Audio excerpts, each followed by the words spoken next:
मेरे कल के वीडियो उपाधियां सम्मान पुरस्कार पर मैंने किसी संप्रदाय का नाम नहीं लिया था, लेकिन YouTube कमेंट में 2 कमेंट ऐसे थे जिसने मुझे सुकून दिया। एक भाई का कहने का सारांश कुछ ऐसा था कि हम आपके वीडियो का इंतजार कर रहे हैं। वो हमारे वीडियो का इंतजार कर रहे थे और उन्होंने यह भी कहा था कि तेरापंथ धर्म संघ के सबसे विरोधी वक्ता की जो उपाधि है वो आपको दी जानी चाहिए।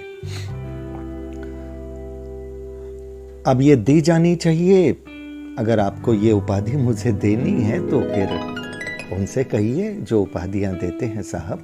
लेकिन मुझे आपके इस कमेंट से सुकून मिला। इंतजार क्यों कर रहे हैं?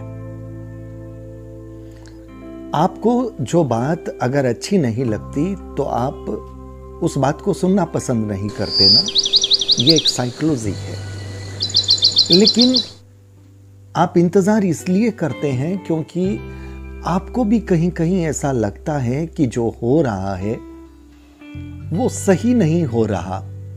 इस पर कोई बोले, कोई लिखे, कोई कहे, कोई उनसे सवाल पूछे, क्योंकि आप उनसे नहीं पूछ सकते, इसलिए आप किसी न किसी का इंतजार करते हैं।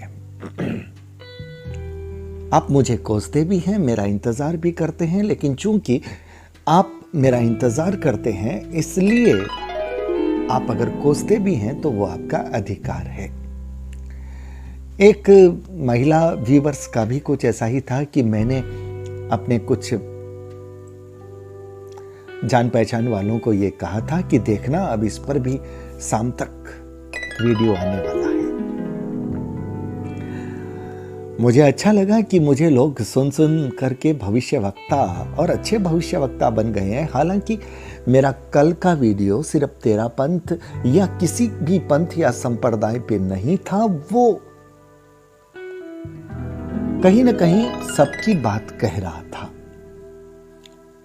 लेकिन उसकी पृष्ठभूमि में सोशल मीडिया में चली चर्चाएं थी जो तेरापंथ से जुड़ी हुई थी।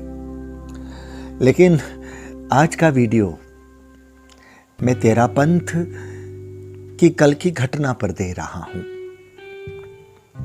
मुझे जब तेरापंथ पर बोलना होता है ना, तो मैं वीडियो के प्रारंभ में ये बोल दिया करता हूं कि ये वीडियो किस पर है, ताकि जो दूसरे हमारे व्यूअर्स जुड़ते हैं, जो तेरापंथ को नहीं जानते, जो जैन को नहीं जानते, फिर वो अलग हो जाएं उस वीडियो से, क्योंकि ये उनका सब्जेक्ट नहीं है। तेरापंथ मैं कल के दृश्य पटल पर सबसे पहले मैं साध्वी प्रमुखा जी की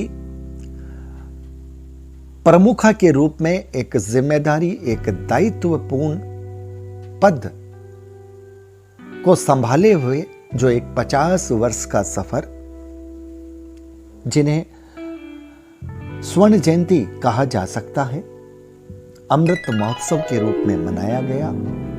मैं उन्हें वंदन करता हूं, अभिनंदन करता हूं और उनके दीर्घायु की मंगल कामना प्रेषित करता हूं। यह सच है कि उन्होंने तेरापंथ धर्म संघ की लंबी सेवा की है, लंबी सेवा दी है और स्वास्थ्य के इस मोड़ पर भी वो निरंतर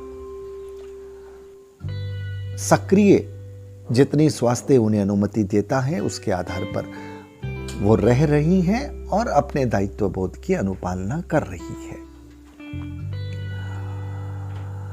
हाँ, उनसे भी कुछ सवाल हैं कि एक दायित्वपूर्ण पद पर जो व्यक्ति रहता आया है, और अगर सीनियरिटी के हिसाब से देखा जाए तो उसका अनुभव बहुत बड़ा है। अगर वो व्यक्ति एक जिम्मेदार पद पर रह करके भी अगर विसंगतियों की कतारों पर चुप्पी साधे रहता है, तो फिर एक जिम्मेदार व्यक्ति पर जिम्मेदारी से जुड़ी यह सवाल की कतार कहीं ना कहीं खड़ी होती है। उपाधियों का आदान प्रदान अतीत में भी हुआ है और वर्तमान इसका पुनः साक्षी बना है। अब ये आदान प्रदान पहले से लिखी हुई स्क्रिप्ट के आधार पर होता है, क्योंकि अगर लिखी हुई स्क्रिप्ट नहीं होती तो तमाम जितने भी लोग हैं अभिनंदन पत्र देते हैं, जो कुछ भी तैयार करते हैं वो तैयार तभी करते हैं जब उन्हें ये बताया गया होता है कि कल ये होने जा रहा है। अन्यथा इतने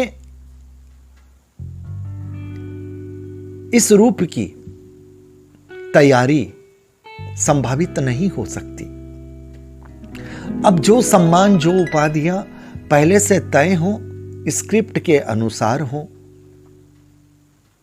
अब उस पर क्या टिक्का टिप्पणी कीजिएगा। हां, सोशल मीडिया पर कल चर्चा चल रही थी शासन माता के इस संबोधन पर, और सोशल मीडिया में कुछ एक्टिविस्ट उस दूरदृष्टि को पकड़ने में भी कहीं ना कहीं उन संभावनाओं पर जाने में, कयास लगाने में मुझे कामयाब लग रहे हैं। मुझे भी सहमति है कि साध्वी प्रमुखा के पद से एक बड़े पद का और बड़े पद का सृजन शासन माता। अब शासन माता, क्या ये तेरा पंथ की शासन माता? क्योंकि शासन माता का हमने जब भी नाम सुना है, हमने संपूर्ण जैन धर्म के आधार पर सुना है, और हमारी अल्प जानकारी में जो कुछ भी है, मैं गलत हो सकता हूं, अगर गलत हूं तो आप मुझे करेक्ट कीजिएगा। मैंने यही सुना है कि उपासना, साधना, आराधना में जैन धर्म की शासन माता माता चक्रेश्वरी देवी जी सहायता करती है, तो शासन माता के रूप में हमने उनका ही नाम सुना है। आज ये नया नाम अवतरण में आया है। अब ये नया नाम जैन धर्म के अनुसार है, तेरा पंथ के अनुसार है, और तेरा पंथ के अनुसार में भी है। तो अब तक तेरा पंथ क्या शासन माता माता चक्रेश्वरी देवी को नहीं मानते थे? ये अगर माता चक्रेश्वरी देवी जैन धर्म की शासन माता कही जाती रही है तो मेरा यह सवाल सही है, अन्यथा मेरा यह सवाल गलत है। मैं इसे वापस लेता हूं। युग प्रधान, युग प्रधान उन्हें कहा जाता है जो युग को नई दिशा दे।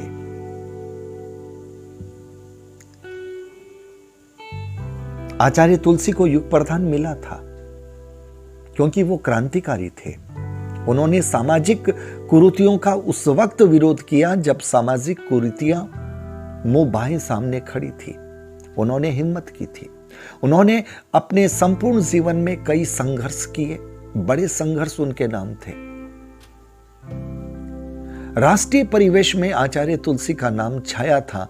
एक राष्ट्रीय समस्या के समाधान में उनकी बड़ी भूमिका थी, इसलिए युग प्रधान अलंकरण उनके लिए वाजिब था, गौरवान्वित पूरे तेरापन समाज को करने वाला था।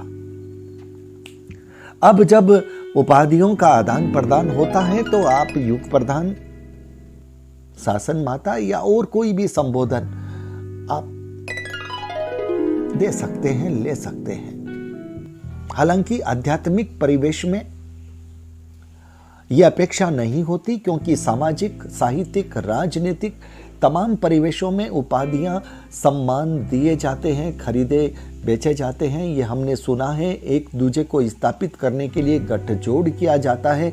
तू मेरा सम्मान कर, मैं तेरा सम्मान करूंगा, ये सब कुछ चलता है। लेकिन आध्यात्मिक पटल पर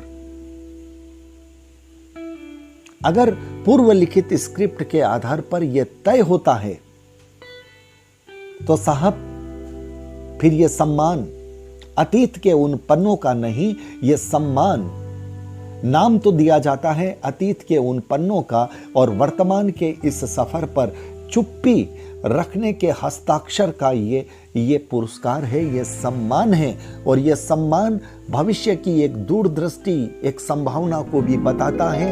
एक नए बड़े पद का सृजन कर उस पद पर किसी नए नाम की, और नया नाम जो कि पहले से है, उस नाम को सही रूप से स्थापित करने का अपना एक प्रयास है, जो कि सोशल मीडिया के माध्यम से हमारे एक्टिविस्ट लिख रहे हैं। मैं उनकी इस भावना से सहमत हूं।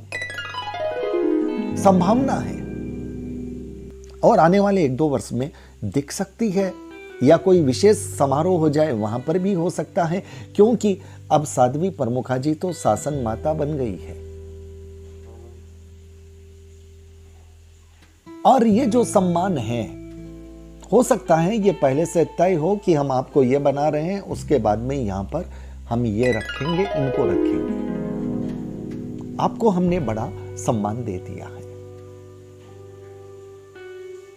आप उपाधियों का आदान प्रदान कीजिए, कोई शिकायत नहीं। लेकिन युग प्रधान की जहां उपाधि मिलती है, युग को आप दिशा दें या न दें, लेकिन सवालों को दिशा दीजिए, सवालों का समाधान कीजिए, सवालों पर मौन मत रहिए। सवालों का सिर्फ मुस्कुराकर जवाब मत दीजिए। जो सवाल समाज के संदर्भ में, धर्म संघ के संदर्भ में विसंगतियों पर, आडंबरों पर, पाखंडों पर होते हैं, उन सवालों को अगर समाधान न दे सके और फिर उन्हें अगर युग प्रधान कहा जाए, तो साहब जुबां पर शब्द अटकते हैं, खटकते हैं।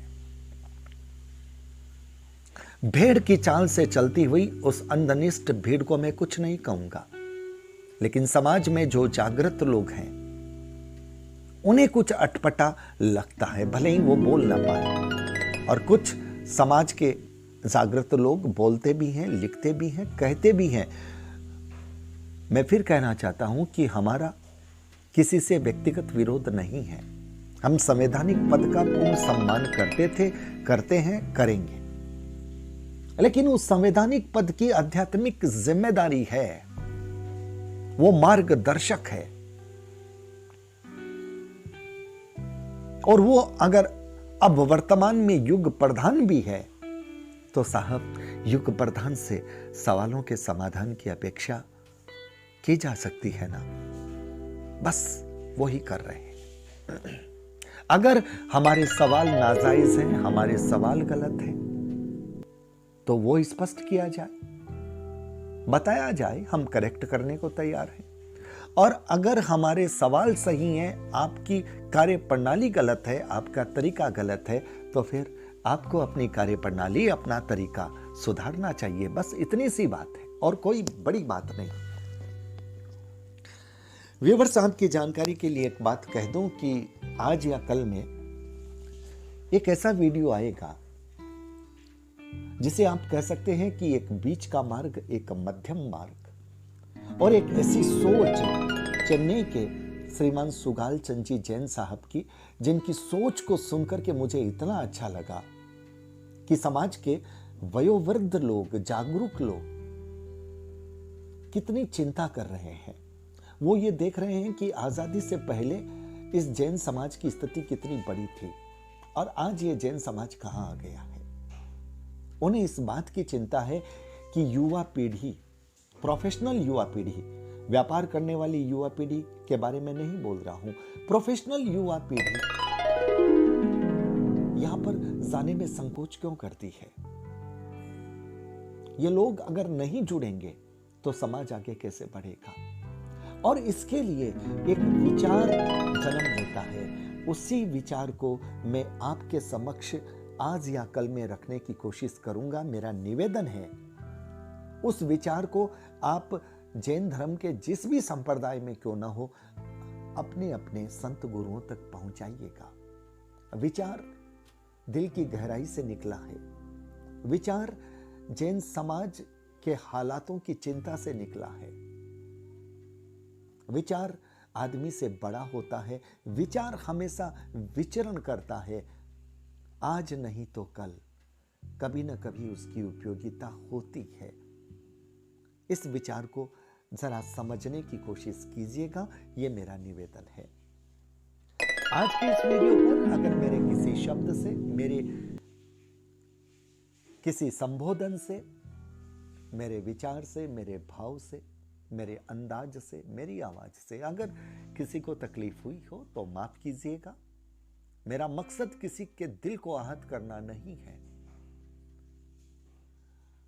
किसी के सम्मान को पर आघात करना नहीं है। लेकिन जब जिम्मेदार लोग गैर जिम्मेदाराना तरीके से काम करते हैं तो समाज के हिसाब से भी और एक पत्रकार के रूप में भी ये जिम्मेदारी बनती है। बस उसी जिम्मेदारी का निर्वाह करना है। मेरे आलोचक भी सुनते हैं और मेरे कुछ प्रशंसक भी सुनते हैं। खुशी इस बात की है कि आलोचक मेरे वीडियो का इंतजार भी करते हैं और अब शायद उन्हें कमेंट कुछ और देना पड़ सकता है। बहुत बहुत आभार। नमस्कार। वीडियो को लाइक शेयर